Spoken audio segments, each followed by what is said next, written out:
జియో అంటే అర్థం జీవించు బ్రతుకు అని. బట్ ముఖేష్ అంబానీ మనల్ని బ్రతకనిచ్చేలా లేరు. బై ద వే ఈ రోజు అనంత్ అంబానీ పెళ్లి జరుగుతోంది. అఫ్ కోర్స్ గత 6 నెలల నుండి ఏదో ఒక ఫంక్షన్ జరుగుతోంది అనుకోండి. ప్రపంచంలో ఉన్న దాదాపు అందరూ సెలబ్రిటీస్ ఈ పెళ్లిలో బువ్వ తిని వెళ్ళిపోయారు. 60 కోట్లు ఇచ్చి రెహానాతో పాట పాడించారు. 80 కోట్లు ఇచ్చి జస్టిన్ బీబర్ తో డాన్స్ చేయించారు. 8 కోట్లు ఇచ్చి బ్యాక్ స్ట్రీట్ బాయ్స్ ను పిలిపించారు. 2 కోట్లు ఇచ్చి ఎకాన్ తో పాట పాడించారు. రంగరంగ వైభవంగా పెళ్లి జరుగుతోంది. సల్మాన్ ఖాన్, షారుఖ్ ఖాన్, అమీర్ ఖాన్ వంటి పెద్ద పెద్ద యాక్టర్స్ అనంత్ అంబానీ వెనక బ్యాక్ డాన్సర్స్ లాగా నిలబడి డాన్సులు చేస్తున్నారు. మాజీ మహారాష్ట్ర చీఫ్ మినిస్టర్ ఉద్ధవ్ ఠాక్రే కొడుకు బ్యాక్ స్టేజ్ లో 4th row లో డాన్స్ చేస్తున్నాడు. జామ్ నగర్ లో జామ్ గా ప్రీ వెడ్డింగ్ ఫంక్షన్ జరిగింది. ఇప్పుడు ముంబైలోని జియో కన్వెన్షన్ సెంటర్ లో పెళ్లి జరుగుతోంది. గెస్ వాట్, ఈ పెళ్లి కోసం ముంబై పోలీసులు ట్రాఫిక్ ను రెస్ట్రిక్ట్ చేశారండి. ఇక్కడ అనంత్ అంబానీ పెళ్లి జరుగుతోంది, అలా తిప్పేసుకొని వెళ్ళండి అని హెచ్చరికలు కూడా జారీ చేశారు. ఈ పెళ్లిని పబ్లిక్ ఈవెంట్ గా ప్రకటించడం జరిగింది. అనంత్ అంబానీ పెళ్లి ఫంక్షన్స్ కోసం ఇప్పటికే బాలీవుడ్ సెలబ్రిటీస్ దాదాపు 10 సార్లు కొత్త డ్రెస్సులు కుట్టించుకున్నారు. పెళ్లి తర్వాత రిసెప్షన్ ఫంక్షన్ ఉంటుందంట, వ్రతం ఫంక్షన్ ఉంటుంది, ఇలా వరుసగా ఎన్నో ఫంక్షన్స్ ఉండబోతున్నాయి. భారత్ ఒక పేద దేశం అన్న వారికి కౌంటర్ చేస్తూ పెద్ద హాలీవుడ్ యాక్టర్స్ ను అంబానీ పిలిపించుకొని పెళ్లిలో డాన్సులు చేస్తున్నాడు. దాదాపు 1500 కోట్లు ఇప్పటి వరకు పెళ్లి కోసం అఫీషియల్ గా ఖర్చు పెట్టారు. అన్అఫీషియల్ గా దాదాపు 4000 కోట్లు ఖర్చు పెట్టారు. యాక్చువల్లీ ఈ పెళ్లి కోసం అంబానీ డబ్బు ఖర్చు పెట్టలేదండి. మీరు నేను జియో సిమ్ కార్డ్ వాడుతున్న యూజర్స్ ఖర్చు పెట్టారు. కన్ఫ్యూజ్ కాకండి, ఈ వీడియోలో అద్దిరిపోయే విషయాలు చెప్పబోతున్నా. దీనికోసం చాలా రీసెర్చ్ చేసి మీ ముందుకు వస్తున్నాను. ఎస్, ఈ పెళ్లికయ్యే ఖర్చు మొత్తం 1 నెలలో అంబానీ వసూలు చేసుకుంటున్నారు. జూలై 4th రోజు జియో తమ యొక్క ఇంటర్నెట్ రేట్స్ను 20 నుండి 25% పెంచింది. గుంపులో గోవిందా అని ఎయిర్టెల్, వోడాఫోన్, ఐడియా కంపెనీలు కూడా ఇంటర్నెట్ రేట్స్ను పెంచి పడేశాయి. భారత్లో 42 కోట్ల మంది జియో వాడతారు, 33 కోట్ల మంది ఎయిర్టెల్ వాడతారు, 10 కోట్ల మంది వోడాఫోన్, ఐడియా సిమ్ కార్డ్స్ను వాడతారు. వీళ్ళు యావరేజ్గా ఒక్క యూజర్ దగ్గర నెలకు 200 రూపాయలు వసూలు చేసిన నెలకు 8400 కోట్లు అంబానీ జేబులకు వెళ్తుంది. 6600 కోట్లు ఎయిర్టెల్ జేబులో వెళ్తుంది. ప్రస్తుతం భారత్లో యువత, చిన్న పెద్ద, ముసలి ముతుగా అందరి దగ్గర మొబైల్ ఫోన్ ఉంది. తిండి నిద్ర లేకుండా ఉంటామేమో కానీ మొబైల్లో 4G లేదా 5G లేకుండా నిద్ర కూడా రాదు. మొబైల్ లేకుంటే బాత్రూమ్ కూడా రాని పరిస్థితి మనలో ఉంది. సరదాగా మనలో ఎంతమంది బాత్రూమ్కి ఫోన్ తీసుకువెళ్తామో కామెంట్ చేయండి. మొత్తం ఇంటర్నెట్ మార్కెట్ను ఈ 3 రాబందులు ఆక్యుపై చేసుకొని కూర్చున్నాయి. మనం ఇప్పుడు మాట్లాడకపోతే అనంత్ అంబానీ మ్యారేజ్ కాదు, ఈ డబ్బుతో రేపు వీళ్ళు ముఖేష్ అంబానీ షష్టి పూర్తి కూడా ఘనంగా చేసుకొని షో ఆఫ్ చేసుకుంటూ ఉంటారు. అందుకే అందరూ దీని గురించి మాట్లాడాలి. ఈ 3 రాబందుల నుండి భారత్ను కాపాడడానికి మన ప్రభుత్వ కంపెనీ అయిన BSNL రాబోతోంది. ఈ BSNL కంపెనీకు అండగా నిజమైన ధనవంతుడు, వెన్నలాంటి మనసున్నవాడు, మనందరి సుప్రీం హీరో, మనందరి ఆల్ టైమ్ ఇన్స్పిరేషన్, దేవుడు ది గ్రేట్ రతన్ టాటా రంగంలో దిగనున్నారు. పెళ్లి సంబరాలు అయిపోతే లెట్స్ స్టార్ట్ ద బిజినెస్ అని రతన్ టాటా గారు అంటున్నారు. ఈ వీడియోలో ఈ 3 ఆధిపత్యాన్ని BSNL ఎలా కౌంటర్ ఇస్తుంది, BSNL ఎలా పతనమైంది, జియో, ఎయిర్టెల్ మనల్ని ఎలా మోసం చేస్తున్నాయి, రతన్ టాటా గారు ఏం చేయబోతున్నారు, BSNL ఎలా పుంజుకోబోతోంది అన్న విషయాలు డీటెయిల్ గా చెప్తా. ఫ్రెండ్స్, రోజు రోజుకు పెరుగుతున్న అధిక ధరలను, ఇన్ఫ్లేషన్ ను బీట్ చేయాలి అంటే మన ఫ్యామిలీ కోసం ఆర్థిక రక్షణ కల్పించడం అనేది చాలా ముఖ్యం. నేను ఈ రోజు చెప్పబోయే ప్లాన్ మీ ఫ్యామిలీను ఆర్థికంగా సెక్యూర్ చేయడమే కాదు, అన్ఫార్చునేట్లీ మనకేమైనా అయితే మన ఫ్యామిలీ కోసం ఆర్థిక భరోసా అనేది ఉంటుంది. మీరు గెస్ చేసినట్లే టర్మ్ ఇన్సూరెన్స్ గురించి చెప్పబోతున్నాను. లైఫ్ అనేది అన్ప్రెడిక్టబుల్ అన్న విషయాన్ని ఎంతమంది ఏకీభవిస్తారు? ఎప్పుడైనా ఏమైనా జరగచ్చు. మీ ఫ్యామిలీలో మీరే బ్రెడ్ ఎర్నర్ అయినప్పుడు, మీ పైన మీ ఫ్యామిలీ డిపెండ్ అయినప్పుడు మీ ఫ్యామిలీ కోసం ఇన్సూరెన్స్ తీసుకోవడం చాలా ముఖ్యం. ఈ ఇన్సూరెన్స్ కోసం ఇండియాలోనే most trusted Bajaj insurance company పైన మీరు భరోసాను పెట్టవచ్చు. మన కోసం మోస్ట్ ట్రస్టెడ్ కంపెనీ అయిన బజాజ్ 2 crores టర్మ్ ఇన్సూరెన్స్ ను ప్రవేశపెట్టిందండి. మన వ్యూవర్స్ కోసం ఫస్ట్ ప్రీమియంలో 17% డిస్కౌంట్ ఇస్తోంది. కేవలం 14 రూపాయలతో yearly free health management service ను కూడా ప్రొవైడ్ చేస్తోంది. కోట్ల రూపాయల ఇన్సూరెన్స్ ను తక్కువ ప్రీమియంతో పొందవచ్చు, అది కూడా ఎటువంటి కమిషన్ మరియు సర్వీస్ ఛార్జెస్ లేకుండా పొందవచ్చు. బజాజ్ చాలా రెప్యూటెడ్ కంపెనీ కావడం వల్ల దీని యొక్క క్లెయిమ్ సెటిల్మెంట్ రేషియో 99% ఉంది. రిలయబిలిటీ, సెక్యూరిటీ విషయంలో కాంప్రమైజ్ అయ్యే ప్రసక్తే లేదు. కింద డిస్క్రిప్షన్లో లింక్ను క్లిక్ చేసి మంచి ఆఫర్స్ను పొందండి. లింక్ను డిస్క్రిప్షన్లో మరియు కామెంట్ బాక్స్లో ఇస్తున్నాను. మొదటగా లాభాల్లో ఉన్న BSNL భ్రష్టు పట్టిన భారత రాజకీయాలు, స్కాముల కారణంగా ఎలా పాతాళానికి పడిపోయిందో చెప్తా. దానికంటే ముందు ఒక వ్యూవర్ రీసెంట్గా ఒక కామెంట్ పెట్టారు.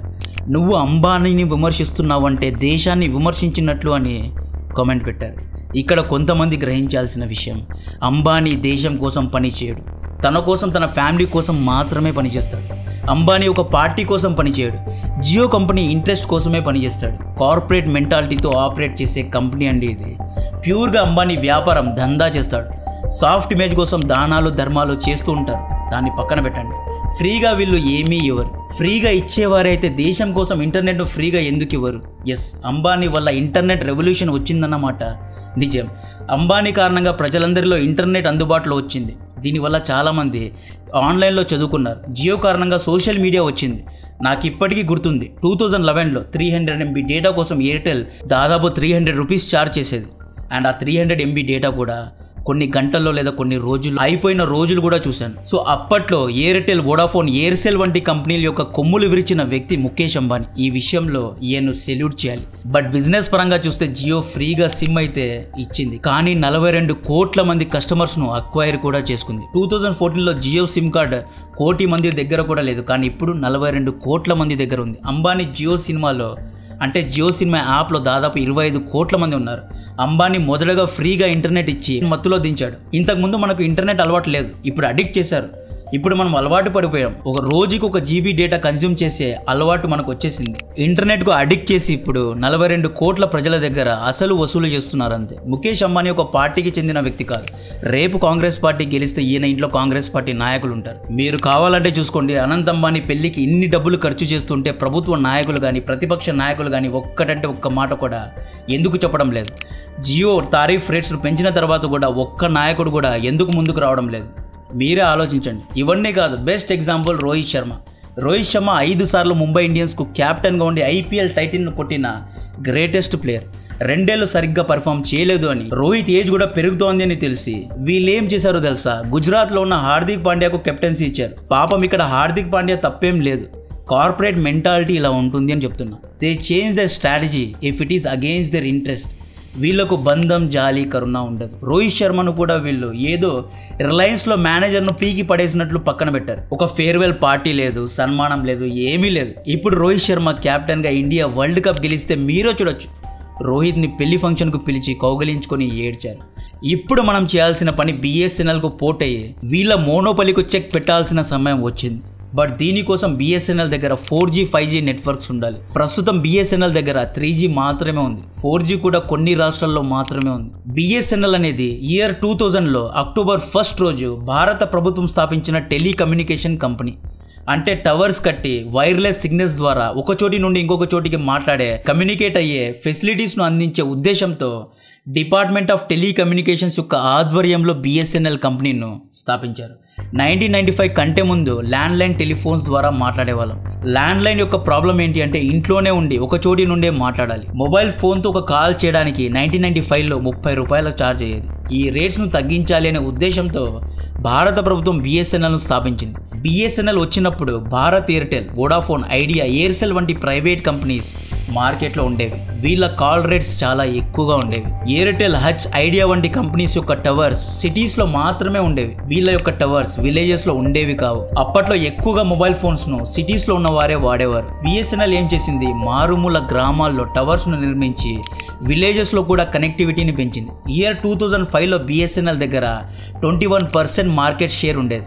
అంటే 100 మంది ఇంటర్నెట్ను వాడితే అందులో 21 మంది దగ్గర BSNL నెట్వర్క్ ఉండేది అన్నమాట. మిగతా ప్రైవేట్ కంపెనీస్ కంటే BSNL యొక్క రేట్స్ 2.5 టైమ్స్ చీప్గా ఉండేవి. దీంతో ఎయిర్టెల్, వోడాఫోన్ కూడా టారిఫ్ రేట్స్ను తగ్గించారు. 2007లో BSNL 40,000 కోట్ల ప్రాఫిట్ను ఆర్జించింది. బంగారు గుడ్డును పెట్టే బాతులాగా BSNL ప్రభుత్వానికి మారిపోయింది.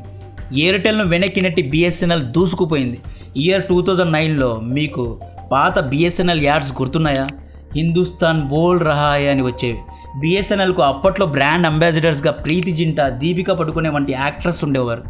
అప్పట్లో ప్రీతి జింటా చాలా పెద్ద స్టార్. ఒక ప్రైవేట్ కంపెనీకు ధీటుగా ప్రైవేట్ కాంపిటీటర్స్ను సైతం వెనక్కి నెట్టి BSNL ఒక వెలుగు వెలిగింది. BSNLకు బ్రేక్ పడడం మొదలైంది 2007లో ఏ రాజా టెలికాం మినిస్టర్ అయ్యారు. ఈయన తమిళనాడు రాష్ట్రానికి చెందిన లీడర్, DMK పార్టీ లీడర్. కరుణానిధికి చాలా కావాల్సిన మనిషి. అప్పట్లో DMK పార్టీ UPA కూటమిలో ఉండడం వల్ల ఈయనకు టెలికాం మినిస్టర్ పోస్ట్ ఇచ్చారు అన్నమాట. ఏ రాజా 2G స్పెక్ట్రమ్ స్కామ్ చేశారు. అంటే 2G స్పెక్ట్రమ్ యొక్క లైసెన్స్ను డబ్బులు లంచంగా తీసుకొని తనకు కావాల్సిన వారికి, అర్హత లేని వారికి, టాలెంట్ లేని కంపెనీస్కు ఇచ్చాడు అనే ఆరోపణ ఈయన మీద ఉంది. BSNL 2G స్పెక్ట్రమ్ స్కామ్ అంటే ఇంటర్నెట్ను అన్ని చోట్ల బిఎస్ఎన్ఎల్ ఎంప్లాయీస్ వెళ్ళి ఇన్స్టాల్ చేయలేరు. సో లోకల్గా ప్రైవేట్ కంపెనీస్ లోకల్ వెండర్స్కు కాంట్రాక్ట్స్ ఇస్తారు. ప్రభుత్వం తరపున ప్రైవేట్ కంపెనీస్ 2G టవర్స్ను ఇన్స్టాల్ చేసి లైసెన్స్ తీసుకొని ఇంటర్నెట్ను అమ్మి వచ్చిన డబ్బుల్లో కొంత శాతం బిఎస్ఎన్ఎల్కు ఇస్తారు అన్నమాట. ఫ్రాంచైజీ మోడల్ లాగా అన్నమాట. ఏ రాజా ఏం చేశారు, లంచాలు తీసుకొని తక్కువ ధరలో అర్హత లేని వారికి లైసెన్స్ ఇచ్చారు. ఇలా చేయడం వల్ల లంగు పంగుగాళ్ళు బిఎస్ఎన్ఎల్లో పార్ట్నర్స్ అయ్యారు. దీనివల్ల బిఎస్ఎన్ఎల్ యొక్క క్వాలిటీ తగ్గిపోయింది. ఈ 2G స్పెక్ట్రమ్ స్కామ్ $25 బిలియన్. ఇప్పటి రేట్స్తో పోలిస్తే ఇది దాదాపు 2 లక్షల కోట్ల స్కామ్ అండి. మామూలు స్కామ్ కాదు. ఏ రాజా పైన సిబిఐ, ఈడీ కేసెస్ వేశారు. ఏ రాజా పైన ఉన్న ముఖ్యమైన ఆరోపణ యూనిటెక్ వైర్లెస్, స్వాన్ టెలికాం వంటి ప్రైవేట్ కంపెనీస్కు అర్హత లేని కంపెనీస్కు లంచం తీసుకొని విచ్చలవిడిగా లైసెన్స్లు ఇచ్చాడు అన్న ఆరోపణ ఉంది. ఈ కేసులో కనిమొని అంటే కరుణానిధి గారి కూతురి పేరు కూడా ఉంది. ఈ కేసులో కరుణానిధి అక్క కొడుకైన మర్సోలి మారన్ కొడుకైన దయానిధి మారన్ పైన కూడా ఆరోపణలు ఉన్నాయి. దయానిధి మారన్ మరియు ఇతని brother Kalanidhi Maran Sun TV network owners. తమిళనాడులో సన్ టీవీ అనేది చాలా పెద్ద ఛానల్. బిఎస్ఎన్ఎల్ యొక్క టవర్స్ను సన్ టీవీ తమ కోసం వాడుకుంది అని కూడా ఆరోపణలు ఉన్నాయి. Hyderabad Sunrisers owner Kavya Maran ఉన్నారు కదా, ఈవిడ మామూలు వ్యక్తి కాదండి. ఈవిడ గురించి మనోళ్ళు కామెంట్స్ చేస్తూ ఉంటారు, కొంచెం జాగ్రత్తగా కమెంట్ చేయండి. ఈవిడ కళానిధి మారన్ కూతురు, కరుణానిధి ముని మనవరాలు. రీసెంట్గా వీళ్ళు జైలర్ మూవీ తీశారు. వీళ్ళ దగ్గర చాలా డబ్బు ఉంది. 2007లోనే లక్షల కోట్లు ఉండేవి. ప్యాడ్ కమిన్స్కు 20 కోట్లు ఇవ్వడం అనేది వీళ్ళకు పాకెట్ మనీ లాంటిది. సో బిఎస్ఎన్ఎల్ ఫ్లాష్ బ్యాక్ చాలా డార్క్గా ఉంటుంది. 2 లక్షల కోట్ల నష్టం వస్తే ఏ కంపెనీ నిలబడుతుంది? ఆబ్వియస్లీ బిఎస్ఎన్ఎల్ పాతాళానికి పడిపోయింది. దీంతో పాటు బిఎస్ఎన్ఎల్లో customer service zero. Customers call చేస్తే బిఎస్ఎన్ఎల్ ఆపరేటర్స్ కస్టమర్స్తో చాలా రూడ్గా మాట్లాడేవారు, తిట్టేవాళ్ళు. అన్నా నెట్వర్క్ రావడం లేదని కాల్ చేస్తే ఆగు బాబు ఎందుకంత అర్జెంట్, వెయిట్ చేయనేవారు. వెళ్ళి ఎవరికైనా కంప్లైంట్ చేసుకో అని రూడ్గా మాట్లాడేవారు. బిఎస్ఎన్ఎల్లో ఇంటర్నెట్ కనెక్షన్ కోసం ఆఫీస్కి వెళ్ళి అప్లికేషన్ ఫిల్ చేయాలి. నెల రోజుల తర్వాత ఊపుకుంటూ సర్వీస్ బాయ్ వస్తాడు, కనెక్షన్ ఇస్తాడు. బట్ నెట్వర్క్ సరిగ్గా రాదు. కంప్లైంట్ చేస్తే రెస్పాన్స్ లేదు. ప్రభుత్వ ఉద్యోగులు టెన్షన్ తీసుకొని పని చేయరు. ఆడిందే ఆట, పాడిందే పాట అయిపోయింది. ప్రజలందరూ ఫ్రస్ట్రేట్ అయిపోయారు. ఈ స్కామ్ కారణంగా డబ్బులు లేక BSNL armed underground cables వేసేది కాదు. బట్ ప్రైవేట్ కంపెనీస్ అయిన ఎయిర్టెల్, వోడాఫోన్ ఏం చేసేవి, ఆర్మ్డ్ అండర్ గ్రౌండ్ కేబుల్స్ వేసేవి. ఆర్మ్డ్ కేబుల్స్ వేయడం వల్ల కేబుల్ కట్ అయ్యేది కాదు. But BSNL unarmed underground cables వేయడం వల్ల కేబుల్స్ అనేది ఈజీగా కట్ అయ్యేది.